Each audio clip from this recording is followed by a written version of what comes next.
മല്ലിക സുകുമാരൻ സിനിമയെക്കുറിച്ചല്ല പറഞ്ഞത്.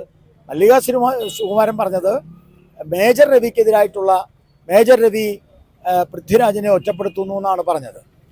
അത് സിനിമയുമായി ബന്ധപ്പെട്ട വിഷയമല്ലല്ലോ. അത് മേജർ രവിയെ മല്ലിക സുകുമാരൻ വിമർശിക്കുന്നതിന് മുമ്പ് സ്വന്തം വീട്ടിലെ മരുമകളുണ്ട്, മരുമകളെ വിമർശിക്കേണ്ടത്. മരുമകളാണ് ധിക്കാരത്തോടു കൂടി തരത്തിപ്പോയി കളിക്കട എന്ന നാട്ടിലെ ജനങ്ങളോട് പറഞ്ഞത്. അപ്പോൾ മല്ലിക സുകുമാരൻ വാസ്തവത്തിൽ മേജർ രവിയോടല്ല, സ്വന്തം മരുമകളെ നിലയ്ക്ക് നിർത്തണം. അതൊരു അർബൻ നക്സലാണ്. അത് മനസ്സിലാക്കാൻ മല്ലിക സുകുമാരന് കഴിഞ്ഞില്ലെങ്കിൽ അയ്യപ്പനും കോശിയും എന്നൊരു സിനിമയുണ്ട്. ആ അയ്യപ്പനും കോശി എന്ന സിനിമയിൽ അയ്യപ്പൻ്റെ ഭാര്യ കോശിയുടെ മുഖത്ത് നോക്കി പറയുന്ന ഒരു ഡയലോഗുണ്ട്. ആ ഡയലോഗ് എന്താണെന്നുള്ളത് മല്ലിക സുകുമാരൻ അറിയാം. അത് മല്ലിക സുകുമാരൻ അനുഭവിക്കേണ്ടി വരും. അതുകൊണ്ട് നിലയ്ക്ക് നിർത്തേണ്ടവരെ സ്വന്തം വീട്ടിലാണ് ഉള്ളത്, അവിടെയാണ് നിലയ്ക്ക് നിർത്തേണ്ടത്.